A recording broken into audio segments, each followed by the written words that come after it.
Diolch yn fyddio.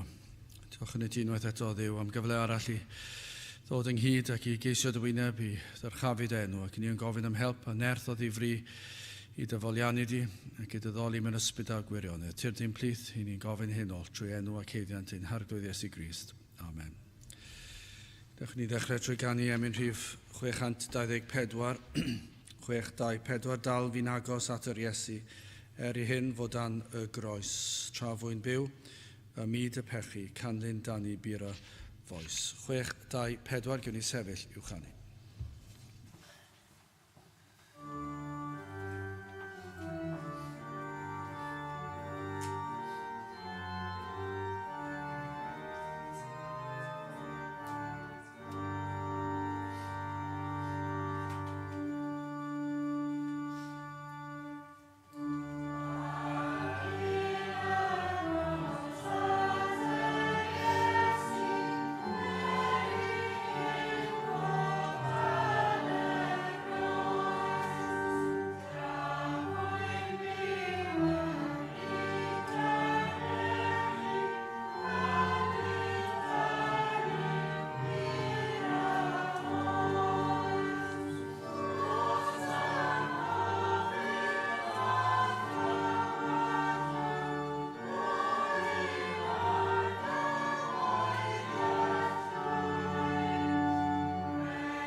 Croeso'n gwasanaeth ar ôl yr oedfa fe fydd hi'n aluniaeth ysgafn drws nesaf yn y neuadd. Nawr fydd ein cwrdd gweddi nesaf sydd fel arfer yn cael ei gynnal ar y drydedd nos Iau'r mis yn cael ei gynnal Tachwedd 16, unfed ar 15 o Dachwedd. A'r rheswm am hynny yw fe fydd y drydedd nos Iau mis Hydref fyddwn ni'n cynnal ein gwasanaeth diolchgarwch. Felly Hydref 21, sef y drydedd nos Iau o'r mis, fydd ein gwasanaeth diolchgarwch ac fe fydd y parchedig Dafydd Morris yn pregethu. Ac yna fydd hi'n nôl i'r drefn i'r cwrgweddi misol yn cael ei gynnal Tachwedd 16. Bydd ein hoedfa nesaf pnawn Sul ym hanner awr wedi 3. Nawr wrth i'r casgliad gael ei gymryd yn ei ganu tra'r ein heistedd a canu emyn rhif 330. 330.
Mewn darlleniad o'r Salmau, Salm 49. Salm 49.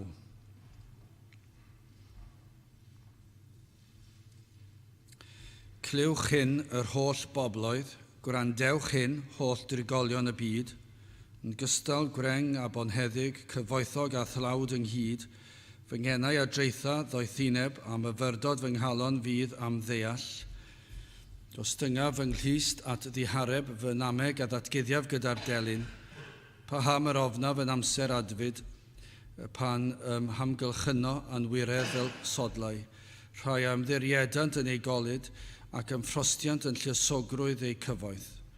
Gan waredu ni wared neb ei frawd ac ni all efe roddi iawn drosto i ddiw. Gan ysgwerthfawr i'w pryniad ei henaid a hynny a baid byth. Fel y byddo fe byw byth ac na welol y gredigaeth. Gan efe a wel fod y doethion yn meirw, yr un ffunud y derfydd am ffôl ac ynfyd, gadawant ei golyd i eraill.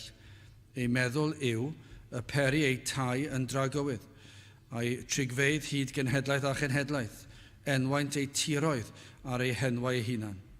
Hynny dyn mewn anrhydedd, nid erys, tebyg yw anifeiliaid a ddifethyr, ei ffordd yma yw ei hanfydrwydd, eto ei hiliogaeth ydyn fodlon yw hymadrodd. Fel defaid y gosodir hwynt yn uffern, angau ac ymborth arnynt, a rhai cyfiawn a lywodraethau arnynt y bore, a'i tegwch a dderfydd yn y bedd o'i cartref. Eto Dyw a wared fe enaid i o feddiant uffern, cynnes fe am derbyn i. Nac ofna pan gyfoethogo un, pan ychwanego gogoniant ei di ef, cynnes wrth farw ni ddwg efe ddim ymaith, ac ni ddisgyn ei ogoniant ar ei olef. Iddo yn ei fywyd fe'n dithio i enaid, can molan dithau, o byddu da wrthyt y hun. Efe a at genhedlaeth ei dadau, ac ni welant o leini byth. Dyn mewn anrhydedd ac heb ddeall, sydd gyffelib i anifeiliaid a ddifethyr. Bydd y bendith Dyw ar ei air sanctaidd ef. Gyda'ch ni nawr droi at ein harglwydd mewn gweddi. Diolch i ni ti unwaith eto o Dduw am y fraint yma o gael dod ger dy fron, ac i ni yn diolch o Dduw o sil i sil, o ddydd i ddydd am y fraint o gallu dod i alw arna ti, yn ddiolchgar ein bod yn gallu galw arna ti trwy gydol pob dydd, yn gallu rhodio yn dy bresenoldeb ac yn dy gwmniaeth. Ac felly o Dduw i ni yn diolch ein bod o'r newydd yn yr oedfa hon ar ddechrau oedfa arall yn gallu dod at ti ac yn dod yn hyderus gan ein bod yn dod trwy heiddiannau dy fab yn gwaredwr yr arglwydd Iesu Grist. Ac felly o Dduw yn sefyll wrth flaen fel rhai sydd wedi gwisgo a chlogi'n cyfiawnder yr arglwydd Iesu Grist, wedi'n gorchuddio'n llwyr a'i berffeithrwydd ef, ac wedi'n golchi'n lan trwy ei waed ef. Ac felly o Dduw dal yn bechaduriaid, ac dal i grwydro i'r dde ac i'r chwith, ac yn adael di lawr tro ar ôl tro. Ond o Dduw fod hyn yn wir, ac i ni yn cyffesu, ac o Dduw yn gofyn am y nerth i edifarhau o hyn. I ni yn diolch ein bod dal yn dod ger dy fron, yn gwbl lan oherwydd yr hyn a wnaeth Iesu Grist trostom ni. Ac felly fel dy blant o Dduw, fel rhai sydd yn eiddo i ti, ni yn gallu dod ac a'n deisyfiadau yn mawl ger dy fron, yn diolch i ti o Dduw am yr efengil sanctaidd, yn diolch i ti am y sicrwydd o gadwedigaeth, yn diolch am yr hyn sydd gennym ni o ran profiad nad yw'r byd yn gwybod dim byd amdano. I ni'n gallu deffro bob bore yn gwybod fod pob peth yn cydweithio ein lles ein daioni. Ond o Dduw wrth feddwl am y byd, wrth iddyn nhw ddeffro yn y bore, does dim unrhyw sicrwydd ganddynt. Does dim unrhyw addewid ganddynt. Ac maen nhw'n byw eu bywydau yn aml mewn ofn a dychryn. Ond i'r Cristion o Dduw, i'r rhai sydd yn blant i ti, ni'n gallu gwynebu pob un dydd yn gwybod pa beth bynnag a ddaw, yr wyt ti wedi ei drefnu, yr wyt ti yn dy ragluniaethau yn caniatáu y pethau hyn, ac yr wyt ti yn goruwch lywodraethu ym mhob un sefyllfa yr ydym yn ei wynebu. Ac felly o Dduw i ni yn gwybod fod ti yn gofalu trostom, ac yr wyt ti wedi addo gofalu trostom tan y bydd ein ffydd yn diflannu pan fydd yn troi yn olwg, pan cawn dy weld wyneb yn rhagwyddoldeb. Ac felly o Dduw i ni yn gofyn i ti'n helpu ni gofio hyn, bob dydd o'n bywydau, i gofio ein breintiau fel dy blant, ac i ni fyw fel dy blant, i fyw fel rhai sydd yn gwynebu tragwyddoldeb yn dy bresenoldeb di. O Dduw, gna ni yr hyn dylsem ni fod, i ni yn gofyn am y nerth ar gyfer y dydd arbennig hon, ac hefyd am yr wythnos sydd o'n blaen ni, i ni yn gofyn i ti ddod lawr i'n plith, i dywallt ysbryd arnom, i ni yn cofio'r hyn wnaethon ni ystyried ar y nos iau, ac yn meddwl am yr addewid hynny, am yr pan des di lawr ar dy bobl yn y Testament Newydd, ac nes di dywallt ysbryd arnynt, ac o Dduw y fath trawsnewidiad a fi. Ac felly ni'n gofyn am yr un ymweliad o'r newydd yma heddi. Ni'n gofyn i ti ddod i'n plith, i ni'n gofyn am y tywalliad honno o ddifri. I ni'n gofyn y byddu di'n dod lawr i'n plith, ac y bydd pob un ohonom yn ymwybodol o hyn. O Dduw, dyma yw yr hyn sydd ei hangen arnom yn y dyddiau tywyll yma, ac i ni yn gwybod ein gwendid ac nad oes unrhyw ateb arall. Felly o Dduw, i ni yn pledio at i drigarhau wrth y blant yma ac ar hyd a lled ein gwlad. I ni'n cyflwyno dy blant ffyddlon, lle bynnag maent yn ceisio sefyll dros y gwirionedd a cyhoeddi dy air. I ni'n gofyn i byddu di yn ei bendithio heddi. Y bydd na ryw galondid yn cael ei rhoi i'th blant, ac y byddwn ni yn cael gweld y law grymus ar waith unwaith eto. Felly o Dduw, diogelan hamser yma heddi, helpa ni yn ein hyddoliad, arwain ni nawr, i ni'n gofyn hyn oll, trwy enw ac heiddiant ein harglwydd Iesu Grist. Amen.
Gydwch ni ganu am yn rhif 534, 534, beth sydd i mi yn y byd, gorthrymderau mawr o hyd, gelyn ar ôl gelyn sydd yn fy nghlwyfo nos a dydd, meddyg a'r cholledig rai, tyrd yn fian, im iachau. 534, gewn ni sefyll i'w chanu.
Fe daw yn testyn o'r salmau, Salm 49 adnod 15.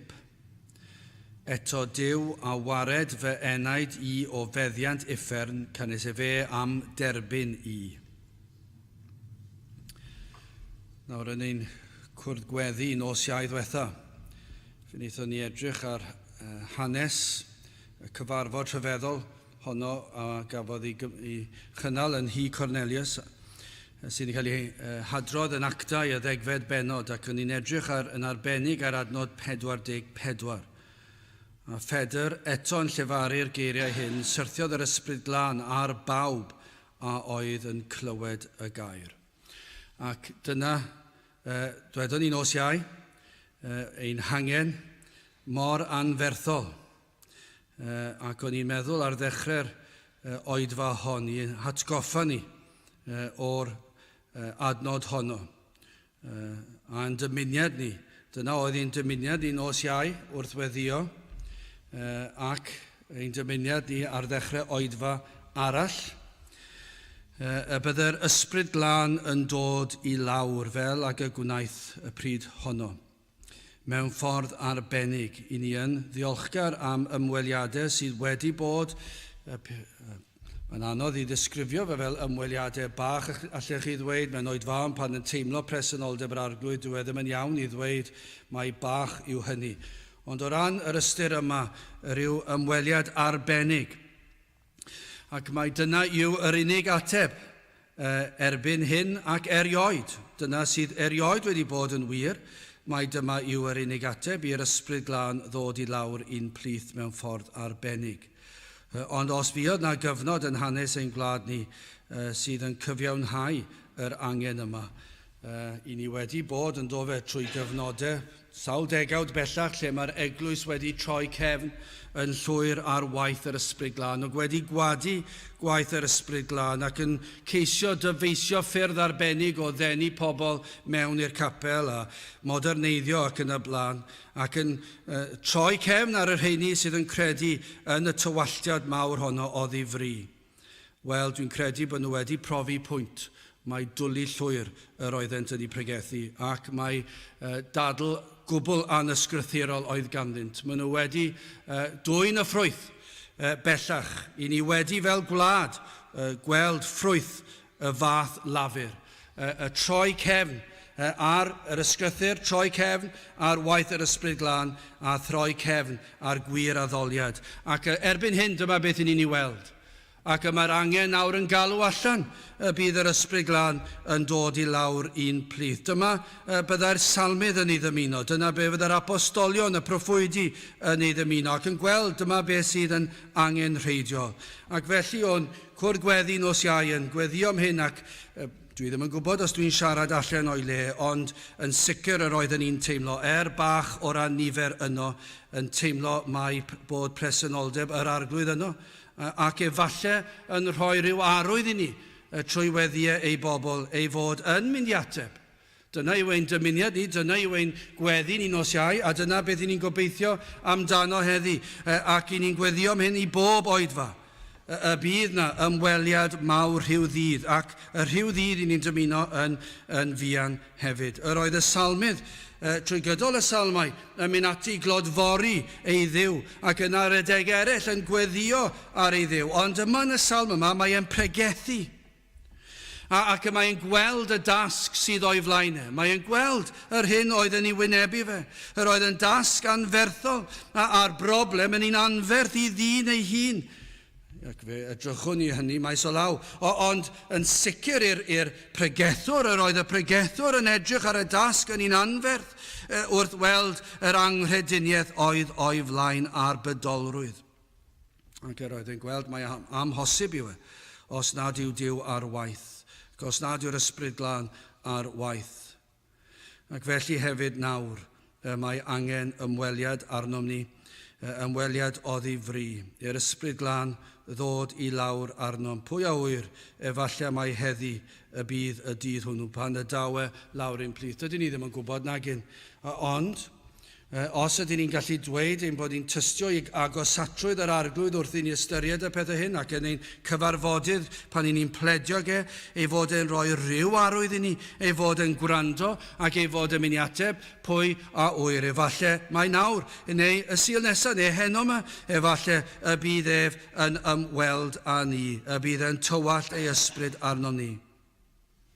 Pa ffordd arall allwn weld gwaith parhaol mewn enaid unrhyw un, heb sôn a mewn dinas, mewn gwlad fel hon.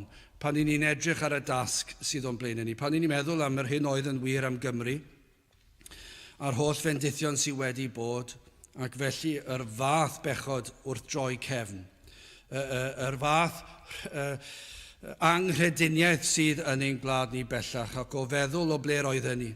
Felly mae e'n rhoi y darlun i ni ei fod yn un o ddifrifol, ei fod yn o dywyll arno.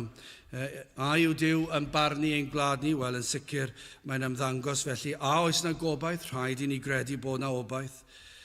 Bod posib y daw yn ôl. Mae yna ddiwydion yn ei airau i fod yn gwrando ar llais ei blant ac i fod yn abal i ddychwelyd i'n plith ni. Ond a yw pechod ein gwlad ni cymaint? Wel, dydw i ddim yn gwybod. Dydw i ddim yn gwybod. Yr unig beth yw mae'r sefyllfa'n ddifrifol.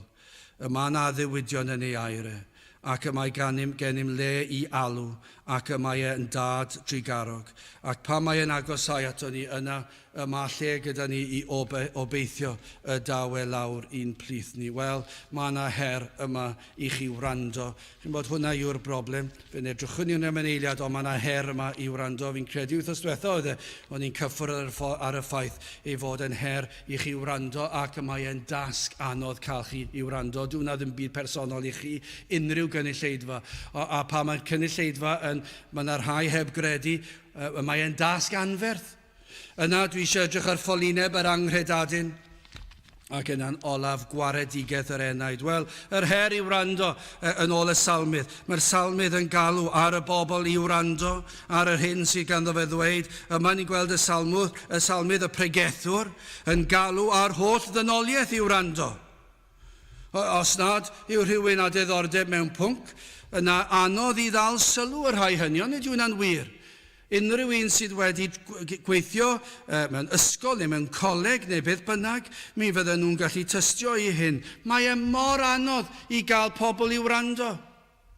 Os nad oes diddordeb yn y pwnc, a hyd yn oed pan mae yna diddordeb yn y pwnc, mae'n anodd cael sylw pobl i wrando ar yr holl wers. Petai pobl yn gwrando ar yr holl wers, fydde dim anhawster yn yr arholiadau na fydde, achos mi fydden nhw wedi gwrando ac wedi dysgu.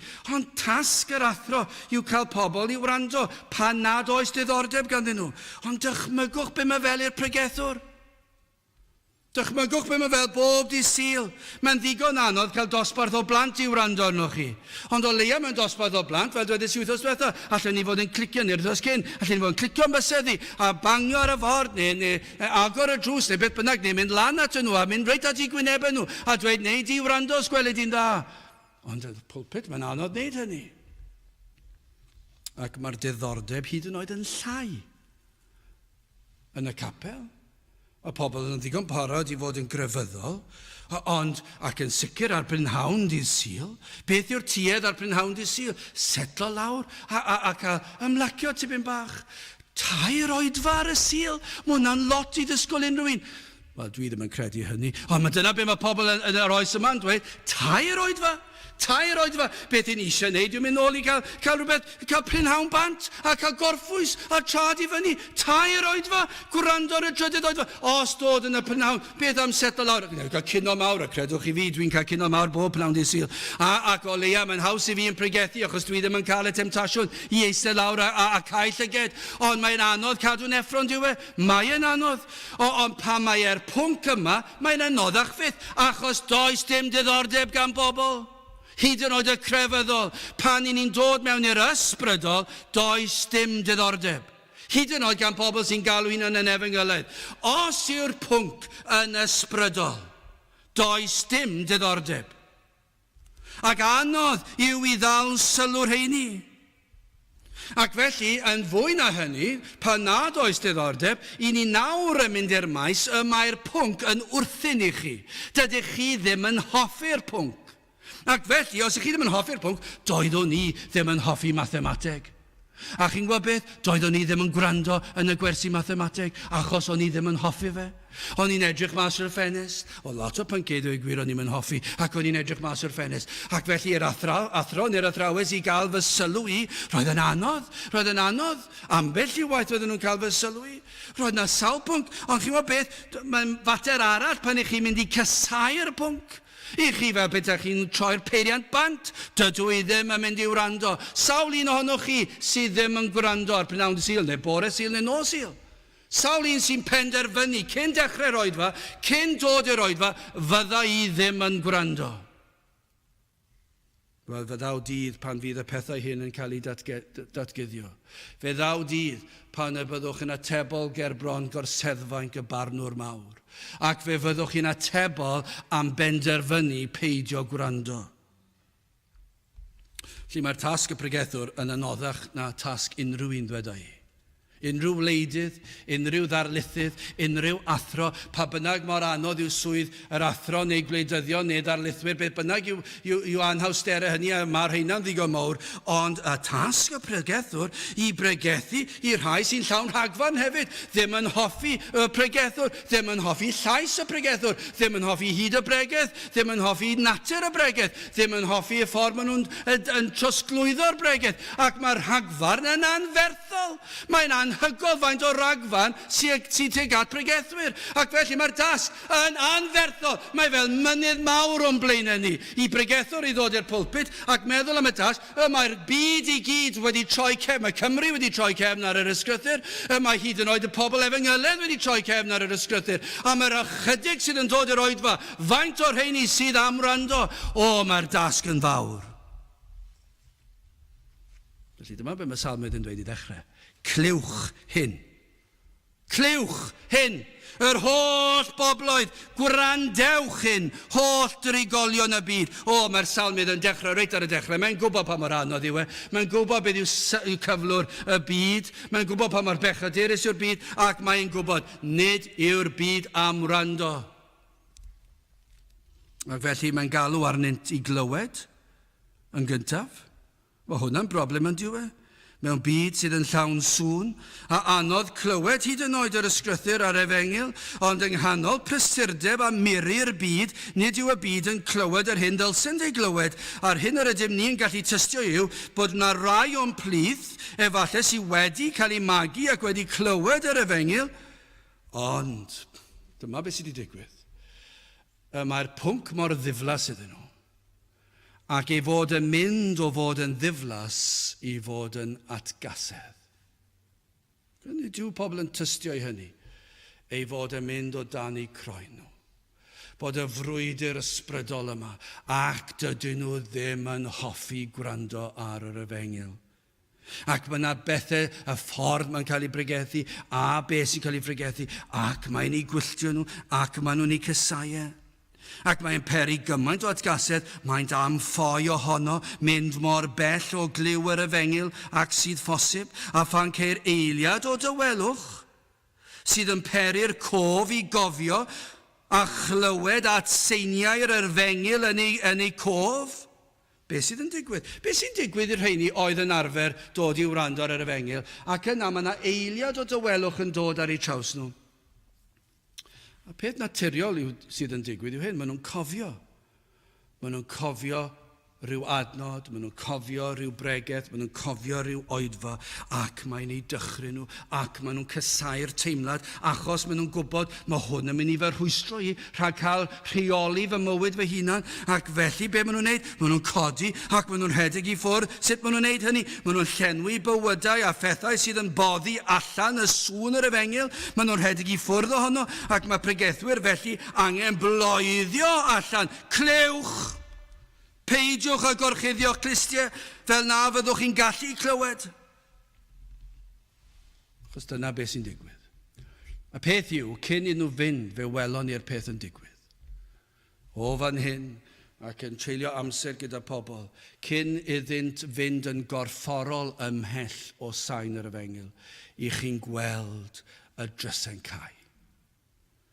Ac felly mae'r pregethwr, dyma be fydd y salmydd, yn gweld I gynulleidfa, ac mi fydd yn dweud, clywch newch chi, na fyddwch chi'n clywed yr efengil, peidiwch a troi ffwrdd, peidiwch ag edrych lawr ar y llawr, peidiwch a gwneud y pethau hyn, gwrandwch, eisteddwch I fyny, codwch eich pen, gwrandewch ar beth sydd gyda ni ddweud. Achos dyna be mae'n dweud, clywch hyn yr holl bobloedd, ac yna, o glywed, mae'n mynd i'r cam nesaf, gwrandewch. Un peth yw clywed, ond peth arall yw gwrando. Rhowch o'r neilltu eich holl atgasedd, eich holl ragfarnau, ystyriwch yr hyn sydd yn cael ei phregethu.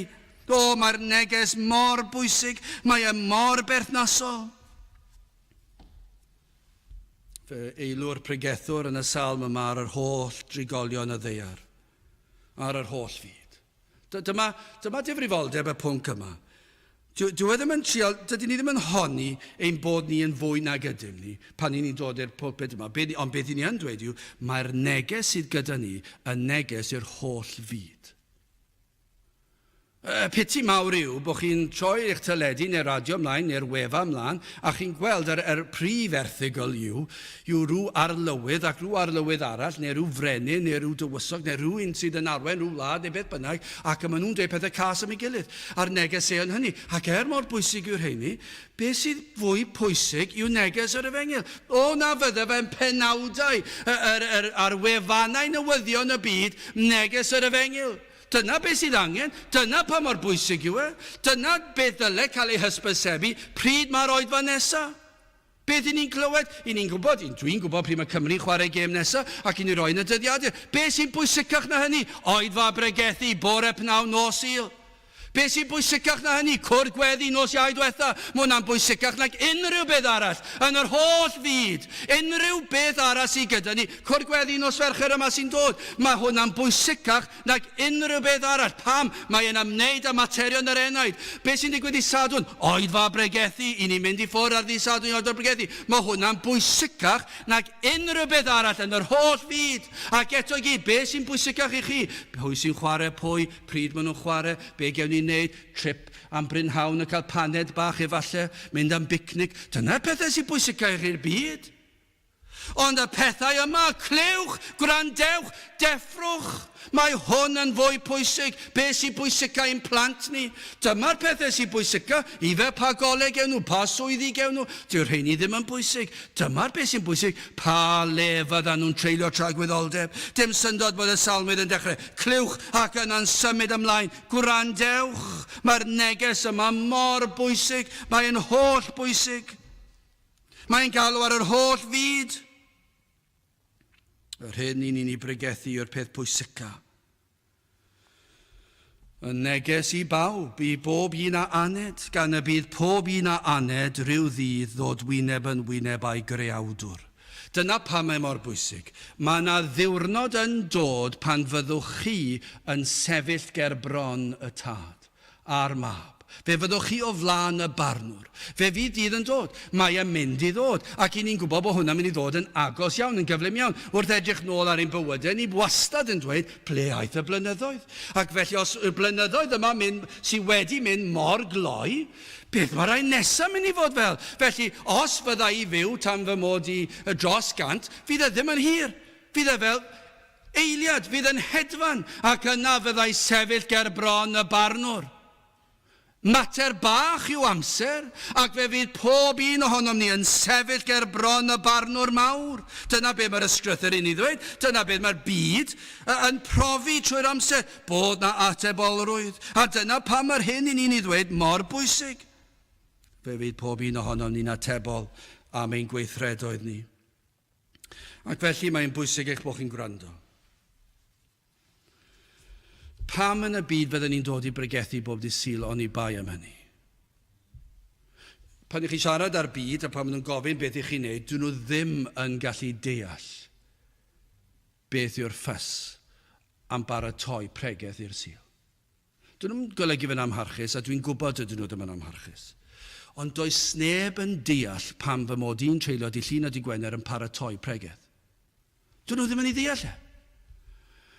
Dyn nhw ddim yn gallu gweld, mae hwnna'n eitha hawdd yn diwedd. Cwpl eiriau lawr fan hyn. A just cael adnod, a dyna fe, falle bod rhaid nhw chi meddwl felly, mae'n amlwg bod chi ddim wedi paratoi pregeth, na'i ffregethu hi. Dyma'r neges bwysica, dyma'r ddarlith os ych chi eisiau defnyddio termau hirt yr oes yma. Pregethu yw'r ffordd, nid ddim yn credu mewn darlithio, pregethu yw'r peth. A dyma'r neges bwysica gall yr holl fyd ei glywed. Felly mae'r gwaith sy'n cael ei wneud yn achos i ar ddi llun a di Gwener yw y peth pwysicaf yn yr holl fyd yn fachos i. Ac i pwy bynnag sy'n pregethu fan hyn bore nos ac unrhyw capel arall ffyddlon. Mae'r hyn maen nhw'n ei wneud yn fwy pwysig nag unrhyw beth arall, unrhyw arlywydd arall. Mae'r neges yr ydym ni yn ei chyhoeddi yn bwysicach nag unrhyw beth arall y clywch chi. Ond i chi'n eistedd na ambell waith a ddim yn gwrando. Mae'n hirt. Dydych chi ddim yn gwrando ar y neges bwysicaf oll. A mae'r salmydd yn galw ar bob math o bobl. Mae'n dweud dim dwi'n am math arbennig o bobl. Adnodau yn gystal gwreng a bonheddig, cyfoethog a thlawd, pob math o bobl. Sdim os pa fath o berson i chi. Dydy'r efengil ddim yn neilltio'r peth dim ond i'r cyfoethog, ond mae'n cyflwyno'r efengil i'r tlawd hefyd, pob math. Y clyfar, y rai sydd ddim o'r glyfar yn ei pen, ond sy'n llawer mwy clyfar gyda'i dwylo nhw. Pob math o bobl, pob math. Mae salmydd yn deall yn iawn y dasg oedd o'i flaen. Mae'n gwybod nad yw'r byd, dyn nhw ddim am glywed y neges, ei fod yn wrthyn iddynt. Mae'n gwybod bod temptasiynau yn brwydro yn erbyn yr enaid i glywed. Mae'r salmydd wedi deall yn iawn. Yn gyntaf, y broblem yw chi ddim eisiau clywed, chi ddim yn diddori yn y pwnc. Yn ail, chi'n cysau'r pwnc, ac yn drydydd, mae Satan yn dod â'i temptasiynau. Ac fe fydd yn sibrwd. Ac fe fydd yn eich denu chi. Fydd yn neud i chi feddwl am rhywbeth sydd yn mynd i ddigwydd y fori. Dydd Mercher falle, dydd Gwener, dydd Sadwrn, y gwyliau, hanner tymor. Ond mae'n pwysleisio'r difrifoldeb y dasg yn y drydydd adnod, fy ngenau a dreitha ddoethineb, a myfyrdod fy nghalon fydd am ddeall. O, mae ei neges mor bwysig. Beth yw fy ngenau a dreitha ddoethineb? Dyma beth yw e, yr efengil, pregethu am Grist. Dyna beth mae'n dweud, mae fy ngenau i yn mynd i dreithi am Grist. Y gwir ddoethineb. Mae'n gwybod nad yw'r byd yn deall, nid ydynt yn gallu ymgyffred. Does dim dealltwriaeth ysbrydol o gwbl. Felly mae'n fwy na bod mewn tywyllwch, mae yna elfen yma o gasau'r goleuni y gwirionedd. Mae'n brifo nhw ac nid ydynt am glywed. Felly mae'r salmydd yn deheu ydynt glywed y neges, bwysicaf oll. Adnod 4. Gostyngaf yng nghlust at ddihareb. Fy nameg a ddatguddiaf gyda'r delyn. O, mae'r neges yn un anodd i'r dall. Dyn nhw ddim yn gallu weld e. Dydyn nhw ddim yn gweld dim byd yn yr efengil. A dyna chi dasg i'r pregethwr i esgluro'r hyn. Dydy'r pobl ddim yn ei ddeall, ddim am ei ddeall ac yn ei gasau. Dyna pam o'n i'n dweud ar y dechrau, yr angen i'r ysbryd glân ddod lawr. Y hyn sydd yn wir o holl ddynoliaeth, genir pob enaid yn ddall ac yn fyddar ac yn wrthyn i'r efengil. Mae pechod wedi peri'r enaid i fod yn farw. Dyna pam yr salmydd, dyna pam yr proffwydi, dyna pam y pregethwyr yn cyhoeddi, yn treithi materion doeth, y gwir ddoeth, sef Iesu Grist. Fel dwedon ni ar y dechrau. O, yr angen i'r ysbryd glân ddod lawr arnom. O, mae'r dasg yn rhy anodd. Mae'n rhy anodd. Rhaid iddo fe i ddod ac i agor llygaid y deillion mwyn iddynt weld y doethineb, y gwirionedd. Does dim gobeith. Mae'r rhai o'ch chi fan hyn yn gwybod yr efengil, ond dwi ddim wedi'ch symud chi. Dyna pa mor anodd yw'r dasg. Mae'n anferthol. Mae'n amhosibl i ddyn. Ac felly mae'r rhaid i ni alw ar ei ddiw ddod, y mae'ch cyflwr chi mor driennus. Gydewch chi ni symud ymlaen ffolineb yr anghredadyn. Wel, dyma i chi ddisgrifio, dyma chi salm. Gafodd y salm yma i ysgrifennu miloedd o flynyddoedd yn ôl, ac eto i gyd, petai chi'n dewis salm i ddisgrifio unwaith eto, cymdeithas fodern yn y flwyddyn 2017, dyma chi union salm byddwch chi'n ei ddewis. Nawr, i ni'n gwybod mae marw yn ysbrydol i'w y byd, a ni'n gwybod nad ydynt am roi cyfle i'w hyneidiau glywed yr efengil. Ni'n gwybod hynny. Dydyn nhw ddim hyd yn oed eisiau gallu gwrando ar yr efengil. Ond mae'r salmydd yn disgrifio yn fwy manwl yr hyn a welir y mywyd yr anghredadyn. Mae e'n disgrifio'r byd yn ei holl hyder, hyd yn oed hyder sydd yn arwain at atgasedd, at rai a gyhoedda'r gwirionedd. Maen nhw yn mynd ar ôl i sodle fe fel petai. Dyna be mae'r salmydd yn dweud, yn un o'r adnodau fan hyn. Maen nhw yn ei erlyd maen nhw ar ei ôl am ei waed Dyna i chi'r casineb sydd gan pobl tuag at yr efengil a tuag at pregethwyr yr efengil.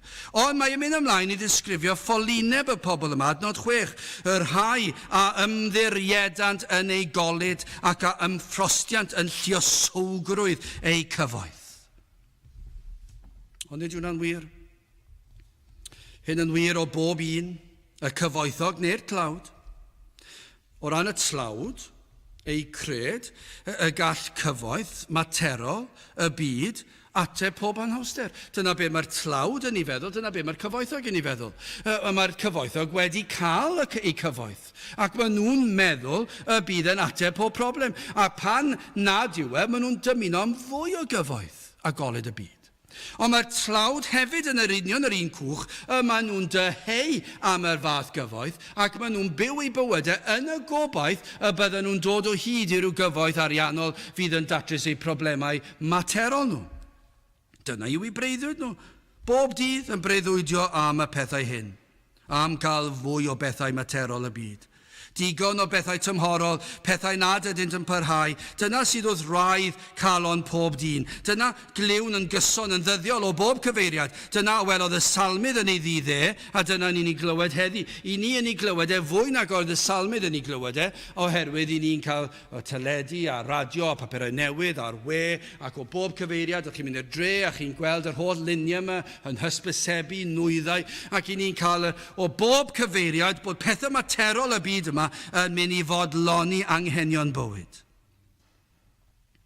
Credant gall llwyddiannau'r byd yma ateb ei anawsterau cyn belled ac fy mod yn llwyddo. Os na i lwyddo fel hyn, fydd popeth yn iawn. Ffrostiant yn lluosogrwydd ei cyfoeth. A dyna welwn ni, y lluosogrwydd o gyfoeth. Nid ydynt byth yn fodlon ar hyn sydd ganddynt, ac wastad yn breuddwydio am fwy. Ond mae'r salmydd am iddyn nhw ddeall, ni all yr holl bethau yma ateb y broblem fwyaf sydd ganddynt. Adnod 7, mae'n pwysleisio'r peth yn y 7fed adnod, gan waredu ni wared neb ei frawd, ac ni all fe roddi iawn drosto i Dduw. Ni all neb gwaredu eich hunan na'ch brawd. Ni all holl gyfoeth y byd atal y farwolaeth gyntaf. Does dim byd. I ni'n ei weld hwnna dro ar ôl tro. I ni'n gweld bob dydd. Dwi wedi dweud sy'n sawl gwaith. Dwi wedi dweud o fy stafell i gatre. I ni'n gweld yn ddyddiol angladdau, pobl ar ei ffyrdd, y ceir yn cario'r arch i fyny at y fynwent. Bob dydd, trwy'r dydd. Bob rhyw awr, falle, dwi'n credu. Mae yna arch arall yn mynd heibio. Dydd Llun, dydd Mawrth, dydd Mercher, dydd Iau, dydd Gwener. Dwi ddim o'r siŵr rhai falle ar y Sadwrn. Bob dydd, maen nhw'n mynd heibio. Arch arall yn mynd heibio. Bob oedran, bob cenedl. Y rai cyfoethog? Mae rai cyfoethog. Chi'n gweld rhai. Ceffylau, a chart crand, a blodau diri. Eraill llawer fwy cyffredin. A chi'n gweld nhw'n mynd heibio, a chi'n gweld y ceir yn dilyn a'r teuluodd, yr rhai nhw'n edrych yn grand iawn. A rhai yn edrych yn glotach. Ti wedi gweld beiciau modur. Ti wedi gweld cant o feiciau modur yn mynd heibio ac yn dod ar y gylchdro sydd reit o'r bwys yn tŷ ni. A beth sy'n digwydd? Maen nhw'n dod lan y lôn. Dwi'n gwybod sy'n gyfreithlon, ond maen nhw'n ei wneud e. Maen nhw'n dod achos bod rhywun sydd wedi marw oedd yn arfer mynd ar gem beic modur. Ac maen nhw'n dod ac maen nhw'n stopio'r traffig yn dod o'r lôn arall. A stopio'r traffig yn dod o'r lôn yma. Ac maen nhw'n dod a maen nhw'n gadael yr arch i fynd lan. Ac mae'r holl gannoedd o beiciau modur yn dod i ffarwelio ar enaid. Ac yn meddwl mae i'r bedd yn mynd, heb sylwi mae dragwyddoldeb yn mynd, pob math. Rhai sydd ar feiciau modur, rai ar gyffelau, rai mewn ceir. Ac maen nhw'n mynd i'w hangladdau nhw. Bob dydd mae'n digwydd. Ac eto i gyd, i chi'n meddwl, gall gyfoeth datrys y broblem. Fe wneith e'r rhwystro. Dyw e ddim yn rhwystro chi rhag marw. Dydy'r holl gyfoeth y byd ddim yn gallu rhwystro chi rhag marw'r farwolaeth gyntaf. Ond yn sicr i chi, dyw e ddim yn mynd i rhwystro'r ail farwolaeth. Pa bynnag mor dda yw'r doctor y gallwch chi dalu'r arian gorau'r byd. Wythnos hyn, dwi wedi darllen am rywun enwog, dwi'n mynd i clywed amdano nhw'n o'r blaen, ond maen nhw fod yn enwog, 68, 58, 72, 90, pob oedran. Yn mynd i dragwyddoldeb. A'r rhai nhw mor gyfoethog, mor enwog, byddwch chi wedi meddwl, bydden nhw wedi gallu talu rhyw doctor i roi chydig fwy o flynyddoedd iddyn nhw. Ond dyn nhw ddim. Dyn nhw ddim yn gallu. Falle bod nhw'n llwyddo cael y triniaeth orau ar y pryd a mae'n rhoi 6 mis ychwanegol iddyn nhw. Ond na gyd, 6 mis, maen nhw dal yn mynd i'r bedd. Dyw'r arian o'r holl fyd, yr holl gyfoeth, ddim yn mynd i allu iachub unrhyw enaid o'r farwolaeth gyntaf na'r ail. Ac yn sicr i chi ddim yn gallu talu'r arian i rywun arall chwaith. Pam sy'n rhaid i'r salmydd ddweud hynny? Chi'n gwybod pam? Chos chi'n meddwl bod hwnna'n bosib. Chi ddim yn dweud na'n swyddogol. Ddown ni hwnna mewn munud. Newch chi byth dweud, newch chi ddim cwrdd â neb yn y byd sydd yn mynd i ddweud fod yr holl gyfoeth sydd ganddyn nhw mynd i ennill bywyd tragwyddol. Neu mynd i gadael nhw fyw nes maen nhw'n 205. Nawn nhw byth dweud hynny. Ond dyna beth maen nhw'n meddwl. Dyna sut maen nhw'n byw. Maen nhw'n rhoi eu holl fywyd i'r pethau yma. Does dim gallwn ni wneud i achub ni'n hunan, na'n rhai anwyl i ni. Yr hyn sydd ei hangen yn rhy fawr. Dyma be, mae'r 8fed adnod cynnes gwerth mawr yw pryniad ei henaid, a hynny a baid byth. Mae e mor ddrud, mae e mor fawr o byth. Mae hyn yn sioc i rai na ellir prynu a chawdwriaeth. Mae hwnna'n dod fel sioc i rai pobl, na ellir prynu bywyd tragwyddol a iachawdwriaeth. Ni ellir defnyddio cysylltiadau, eich poblogrwydd. Diddorol gwybod sawl un sydd wedi prynu breintiau yn yr oes i ni'n byw yn ni. Bydde fe'n ddiddorol, beth ni'n gallu ffeindio mas, sawl person i chi ni adnabod trwy ei harian sydd wedi prynu ei swydd. Neu wedi llwyddo cael rhyw freintiau trwy dalu amdano fe. Pentwr y bobl siwr o fod. Sawl un sydd wedi cael rhyw rodd neu rhyw wobr neu rhywbeth oherwydd, neu rhyw swydd oherwydd pwy ydynt. Yn blentyn, neu yn perthynas, neu yn ffrind agos, neu yn fab i rywun arall, a maen nhw'n dweud, gau swydd i ti. Achos eich cysylltiadau. Wel, mae'r byd yn rhedeg ar hynny'n dweud, sawl un llawer, dyma'n ofnadwy i feddwl am y peth, ond bydde fe ddiddorol gwybod beth yw'r ystadegau, petai yn bosib dod i waelod y mater, sawl un trwy ei statws, trwy ei cyfoeth, trwy ei cysylltiadau, sydd wedi llwyddo cael swyddi neu arian neu beth bynnag. Ond ar hyn i ni'n dysgu yng ngair Duw, ni ellir gwneud hynny. Fedrwch chi ddim. Fedrwch chi ddim talu am iachawdwriaeth. Fedrwch chi ddim gwaredu eich enaid trwy pwy i chi, faint o arian sydd â chi, pa mor boblogaidd i chi, pa mor glyfar i chi, pa mor alluog i chi. Dwi'n yn bosib. Mae'r dasg yn rhy fawr, mae'n rhy ddifrifol, mae'r gost y tu hwnt i unrhyw gyfoeth daearol. Petai holl arian y byd, holl gemwaith, popeth ar gael, nid yw ddigon i dalu'r pris am waredigaeth un enaid. Dyw e ddim yn mynd i dalu am achubiaeth eich enaid chi. Ac efallai ni'n gwybod ffolineb ymddiried mewn cyfoeth, y mae dyn dal i'w wneud. Mae dyn yn byw fel petai dim diwedd. A dod naw fel y byddo fe byw byth, ac na welol y gredigeth. Nawr eto i gyd ni'n gwybod bod mae pawb yn gwybod yw hwn ddim yn bosib, ond eto i gyd dyma sut mae pobl yn byw, fel pe na bydden nhw yn mynd i farw. Dyna sut maen nhw'n byw. Yn gwybod yn ei ben bod diwedd, ond byw fel petai dim diwedd. Y broblem yw, niw dyw'r enaid yn heneiddio, ni'n gwybod hynny, a dyma'r rhan o'r broses. Dyw'r enaid ddim yn mynd yn hen, mae yn dragwyddol. Ac fe fydd yn byw am byth. Ond dyna sydd yn enaid pob un i'r ymwybyddiaeth o dragwyddoldeb, na fydd yr enaid yn marw, ond nid yw yn hoffi'r ddysgeidiaeth. Ac felly mae e'n meddwl, na i fyw fel petai y bywyd ar y ddeiar ddim yn mynd i ddod i ben, yr elfen corfforol. Felly mae'n gwrthod gwrando. Nid yw am feddwl am dragwyddoldeb. Mae e am fyw yn ei gorff cyhyd a sydd ffosib. Fe wel yn amlwg bod dyn yn marw ac yn gadael ei ôl, ei eiddo ar ei ôl, ond dal i fyw fel petai yn ateb i bopeth. Adnod 10, canes e fe a wel fod y doethion yn meirw, yr un ffunud a derfydd am ffôl ac ynfyd, gydawant ei golyd i eraill. Mae pawb yn yr un cwch, pawb yn gorfod gadael popeth ar ei ôl, hyd yn oed os yn gweld hyn. Maent yn defnyddio'r wybodaeth mewn ffordd sydd yn anghywir. Maen nhw'n gweld yr hyn sydd mor wir o ddynoliaeth. Gwrandewch ar yr adnod yma. Os na adnod sy'n disgrifio yr oes sy'n ni'n byw yn ddi, dyma fe. Adnod 11. Ei meddwl yw, dyma beth maen nhw'n meddwl, dyn nhw'n dweud dydyn nhw ddim yn dweud hwn, na nhw byth cydnabod hwn. Does dim un person dwi'n nabod fydde'n cydnabod hwn. Cyn dod i gredu hynny. Adnod 11. Ei meddwl yw y peri ei tai yn dragowydd. A'i trigfeidd hyd genhedlaeth a chenhedlaeth. Enwant ei tiroedd ar ei henwau ei hunain. Dyna sut mae dyn yn byw. Os na fedra nhw fyw am byth, yna gall ei heiddo a'i henw da, a mae rhai yn credu daw daioni wrth adael ei marc ar y byd. Ond nid yna beth sy'n achosi lot o mynd yn ddigalon. Maen nhw'n meddwl, wel, dwi eisiau gadael fy marc ar y byd yma. Dwi eisiau cael fy nghydnabod. Dwi eisiau gallu wneud, a maen nhw'n dweud mewn ffordd fel hyn, dwi eisiau wneud lles i'r byd. Ond beth maen nhw eisiau yw pobl i ysgrifennu amdani nhw yn y llyfrau hanes. Bo chi yn rhywun. Bo chi wedi gadael eich marc.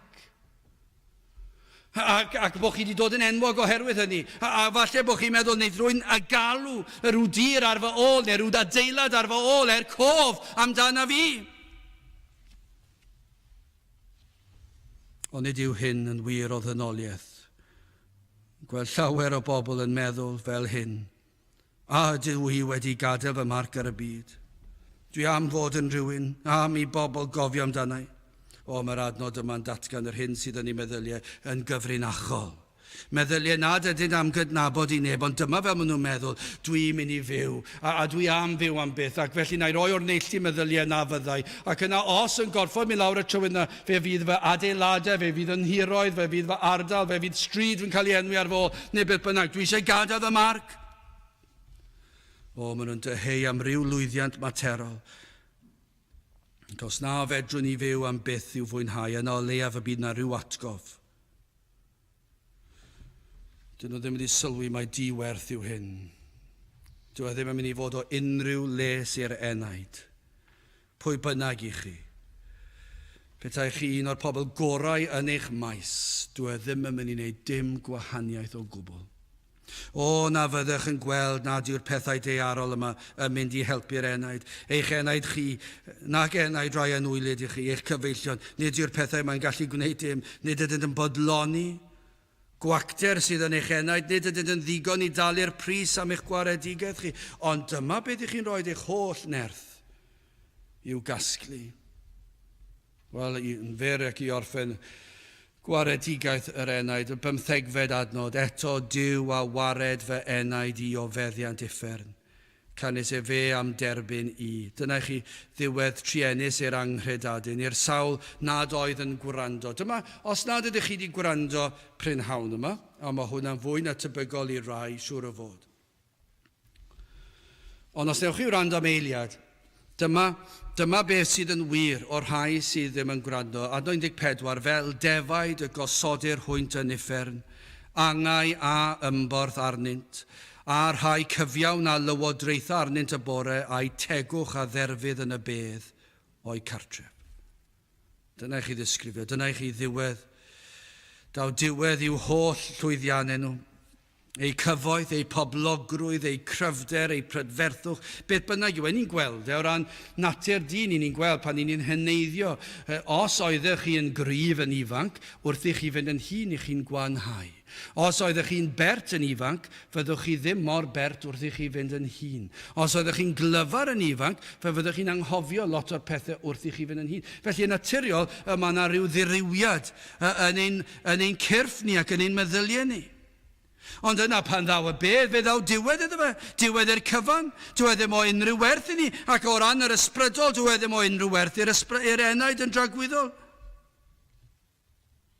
Ond hefyd, mae'n gwrthod ildio a gwrando ar yr efengil fel defaid y gosodir hwynt yn uffern, angau a ymborth arnynt. Dyna chi ddarlun ofnadwy. Y mae marwolaeth, y mae angau yn bwydo arnynt. Y mae'n ddarlun erchyll o dragwyddoldeb heb Grist. Ond nid felly yr rhai amddiriedant yn yr arglwydd. Adnod 15. Eto Duw a wared fy enaid i o feddiant uffern. Canes e fe am derbyn i. Mae pob enaid o dan caethiwed pechod yr un drwg, ond dyma beth mae'r adnod yn dweud. Fe drefnodd y tad ffordd i waredu'r enaid o grafangau'r bedd ac o grafangau Satan a phechod, a dyna i chi afael sydd gan Satan, dyna chi afael sydd gan bechod, a dyna chi afael sydd gan y bedd. Oes na unrhyw le fwy terfynol allech chi feddwl yn ein meddyliau un ar bedd, mae yn rhoi diwedd ar bopeth, dyna fe chi'n dweud. A dyna chi afael sydd gan y bedd ar yr enaid. Dyna chi afael sydd gan Satan a gan bechod. Ac yna beth mae Duw yn dweud wrthyn ni yn ei air. Fe anfonodd ei fab, fe ddath Iesu Grist i'r byd. Ac i beth y dath i'w wneud. Dim ond un ffordd oedd i achub dyn o'i bechod. Ac hynny yw trwy Iesu Grist. Dyna beth nath fe ddath Iesu Grist i'r byd i waredu'ch enaid o uffern. Dim ond fe sydd yn abl i ddelio ar fath ar gyfwng. Mae e'n fater tragwyddol. Dim syndod allwch chi ddim talu'ch ffordd i dragwyddoldeb. Does dim syndod bod eich holl gallu, poblogrwydd, eich cyfoeth. Dwi ddim yn mynd i gyffwrdd dim byd. Mae hwn yn fater, mae dim ond mab Duw sydd yn gallu delio ge. Nid yw pethau materol, byd amser yn gallu delio ar ysbrydol, ar tragwyddol. Rhaid oedd i Iesu Grist ddod ac bodloni gofynion y tad. Doedd neb arall yn gallu bodloni gofynion perffeithrwydd y tad. Rhaid oedd i rywun gadw'r ddeddf mwyn mynd i'r nefoedd. Rhaid cael perffeithrwydd ac fe roddo Duw ei ddeddf, ei gyfraith. Ond fedrwn ni ddim oherwydd pechod i ni'n methu cadw cyfraith Duw. Ond fe ddaeth Iesu Grist ac fe ddaeth fel ein cynrychiolydd ni ac fe fuodd fyw bywyd perffaith yn ein lle ni. Rhaid delio yn cosp hefyd. Mae'n rhaid i Dduw gosbi pechod. A dyma beth nath Iesu Grist yn rhan o gynlluniau a chynllun iachawdwriaeth. Fe drefnodd y tad y byddai'r mab yn dod ac iddo gael ei groeshoelio, iddo gael ei ladd ar y groes, ac ar y groes fe dywallodd y tad ei holl ddigofaint, ei gosb am bechod dyn. Dyna oedd y pris am eich rhyddhau chi, am ryddhau eich enaid chi, mae'r pris mor fawr. Rhaid oedd Iesu Grist farw. Does dim arian, does dim cyfoeth yn gallu talu'r pris. Gwaed Iesu Grist. Rhaid oedd i Grist gymryd y cosb. Mae mor anferthol o bris. Ond fi oedd Iesu Grist yn ei fydd, ac fe ddaeth i'r byd, ac fe wnaeth i'r cyfan yn ein lle ni. Ond dyma chi ran hyfryd o'r adnod 15, canes e fe am derbyn i.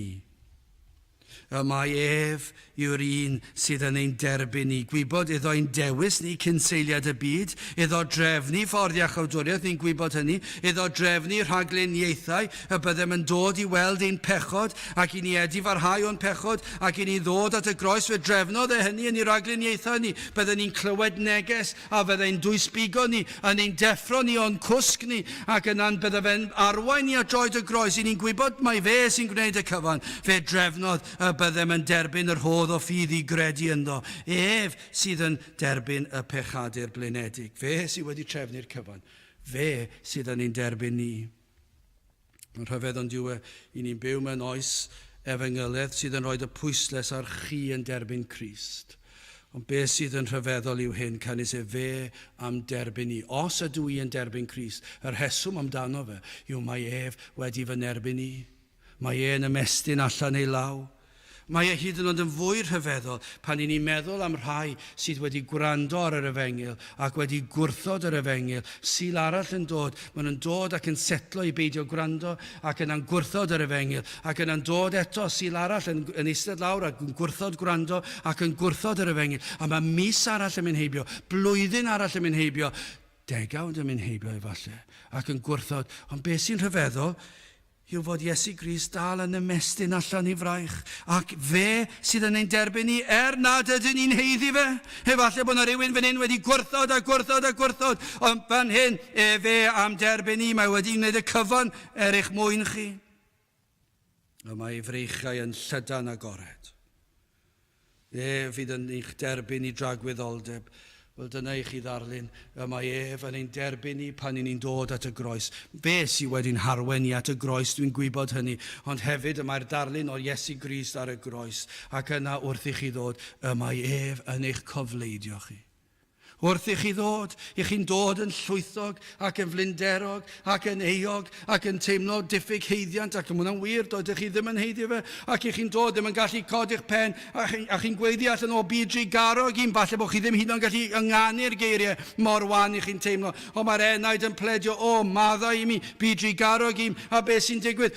Mae'r Iesu yn eich derbyn chi, mae'n eich cofleidio chi, mae'n eich gorchuddio chi a'i gyfiawnder ef, mae ei waed yn eich golchi chi'n llwyr lan. Mae'n eich derbyn chi fyna yn iddo ef. Mae hwn wedi cael ei drefnu ers tragwyddoldeb. Ond nawr, mae'n eich derbyn chi'n swyddogol ac i chi nawr yn blentyn iddo fe. Ond chi'n gwybod beth sy'n anhygoel?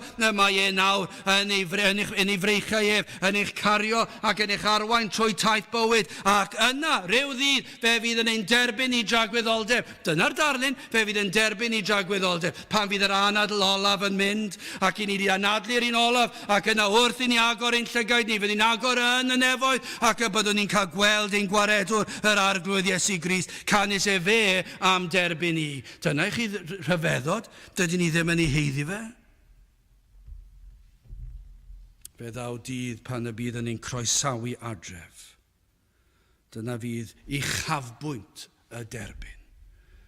Mae eich derbyn chi wrth i chi ddod at y groes. Mae eich derbyn chi'n aml iawn trwy taith bywyd. Mae wastad gyda chi, ond yna ddaw dydd pan fydd yn eich derbyn chi adref. Mae Matthew Henry roi her i farwolaeth. Mae'n dweud hyn, gall y Cristion ofyn cwestiwn i farwolaeth, pa le mae dy golyn? Dyna beth ni'n gallu dweud wrth farwolaeth. Pa le mae dy golyn? Ond fe all farwolaeth ofyn i'r pechadur balch, pa le mae dy gyfoeth? Fe fydd marwolaeth yn chwerthin am y pechadur. Y ffŵl gwirion. Y ffŵl gwirion. Fe nes ti gredu fi. Dyna be fydd marwolaeth a Satan yn ei ddweud. Pa le mae dy gyfoeth?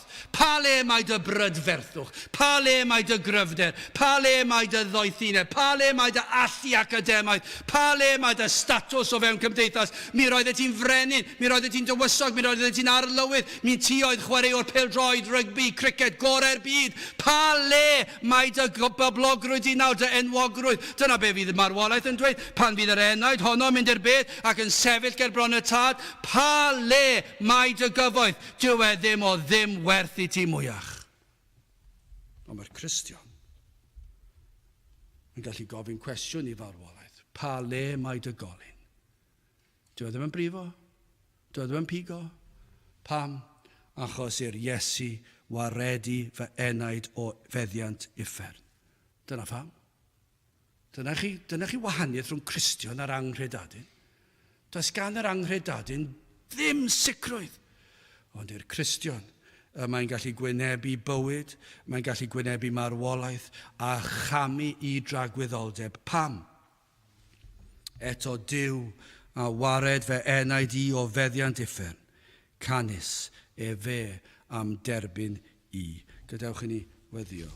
O Dduw, I ni yn diolch I ti am yr efengil sanctaidd ac yn diolch I ti am faddeuant pechodau, am waredigaeth ar y ffaith I ti ein derbyn ni. Ac felly o Dduw, I ni yn gofyn ti helpu ni I gadw'n golygon arna ti. Mae arna ti y byddwn ni yn pwyso. I ni'n gweddio bydd yr ysbryd glân ar waith yn arwain enaid neu eneidiau at droed y groes heddiw. Terd gweithio ni'n plith. I ni'n gofyn hyn o'r trwy enw ac heiddiant yn harglwydd Iesu Grist. Amen. Gwnewch ni orffen i'n gwasanaeth trwy ganu'r emyn rhif 285. 285. Mae'r iachawdwriaeth rad yn ddigon I bob rhai a gorwyd ffynon glanhad pob pechod cas a bai. 285 gen I sefyll i'w chanu.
A nawr bydd wedi ras ein harglwydd Iesu Grist a chariad Duw a chymdeithas yr ysbryd glân fod gyda'ch fi oll hyd byth. Amen.